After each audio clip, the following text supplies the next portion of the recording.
La découverte de la nouvelle ville. Dahman était sorti le matin pour voir ce nouveau monde. La cité Pelem avait une architecture de style musulman. D'ailleurs, les gens l'appelaient la cité musulmane. Le drapeau de l'Algérie flottait sur toutes ces maisons.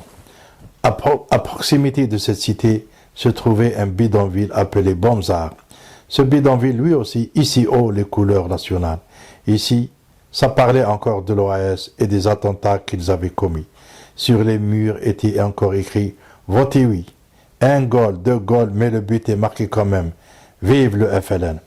Dahman voulait voir la mer, car il en avait entendu parler, mais il ne l'avait jamais vue. Alors, accompagné d'un enfant de sa tante, ils allèrent jusqu'à la cité d'Yal-Jumaa. De cet endroit apparaît nettement la Grande Bleue.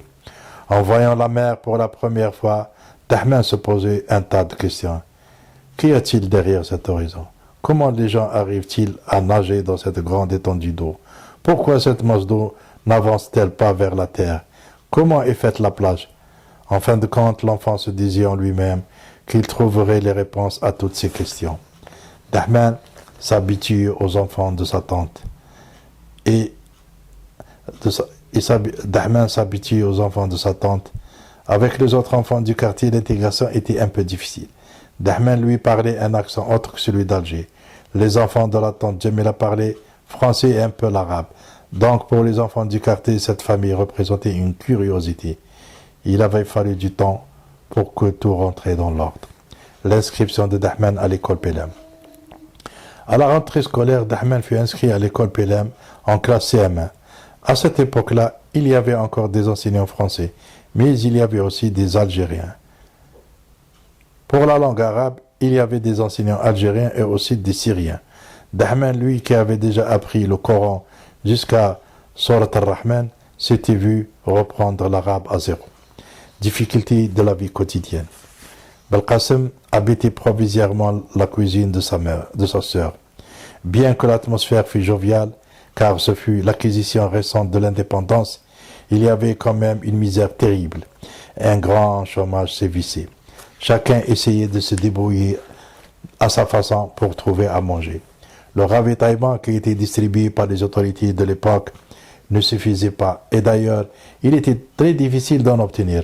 Beaucoup de charrettes tirées par des ânes et des mules circulaient en ville. Les uns vendaient des fruits et légumes, les autres assuraient le transport de marchandises. Certains, avec une petite remorque poussée à la main, vendaient les sardines. Pour le cas de Belkacem et Tahar, ce dernier, il allait de bonne heure à la mer dans une plage appelée Papas. Arrivé à cette plage où jonchaient des troncs d'arbres, des pneus et de la ferraille, ils allumaient un grand feu et entraient à tour de rôle dans l'eau pour pêcher avec un appareil rudimentaire les haricots de mer appelés clovis. Quand l'un d'eux avait froid, l'autre le remplaçait, et ainsi de suite, jusqu'à ce qu'ils remplissent un sac de 20 à 30 kg environ.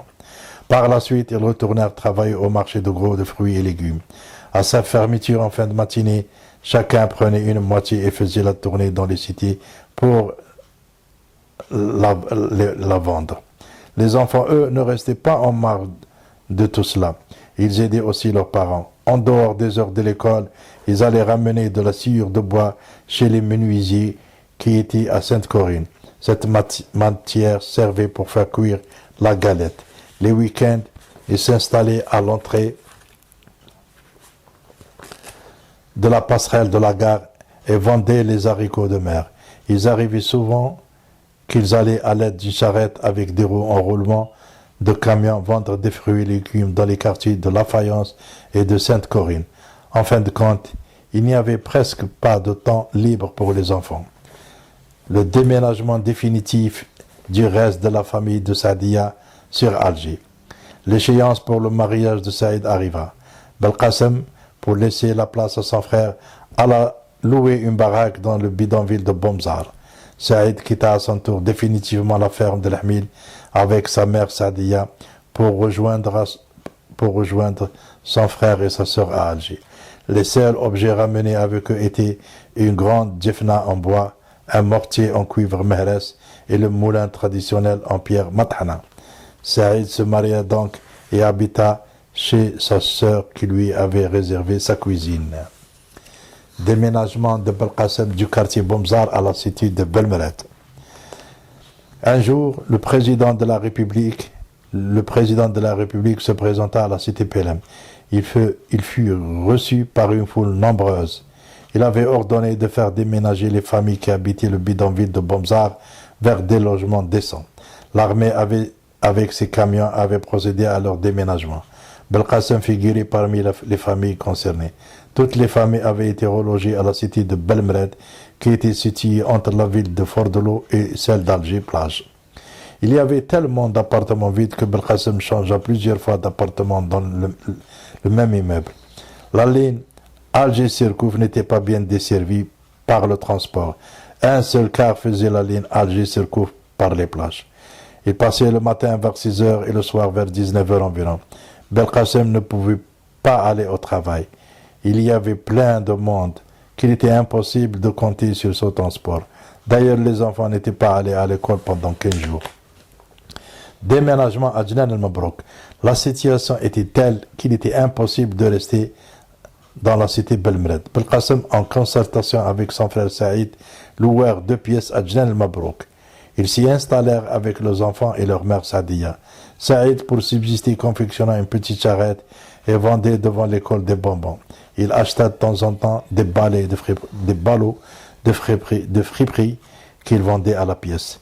Déménagement à la cité d'Issoli. Après une année environ à Djenan el-Mabrouk, les 2 frères achetèrent le pas de porte d'un F2 à la cité d'Issoli. C'était en 1965. Cette cité était construite en parpaing et couverte en tôle ondulée de zinc. Quelque temps après, Saïd acheta le pas de porte d'une maison à la cité Pelem en face de celle de sa sœur. Belkacem resta à la cité d'Issoli. Ainsi s'achève l'histoire de la mère Sadia qui avait quitté Boshraf en 1945 avec ses 2 enfants Belkacem et Saïd. Tout le monde voyait en eux un modèle de fraternité et de solidarité. Djamila, bien qu'elle eût vécu en France, n'avait jamais quitté son haïk blanc, qui d'ailleurs reflétait aussi la blancheur de son cœur. Tout ce beau monde est parti. Djamila est décédée en 1981 à l'âge de 57 ans à l'hôpital de Rouiba. Elle est enterrée au cimetière de Sidi Taïb. La mère Sadia est décédée en 1988 à l'âge de 91 ans. Elle est enterrée à Boshraf selon ses vœux de son vivant. Saïd est décédé en 1996 à l'âge de 63 ans à l'hôpital de Borj.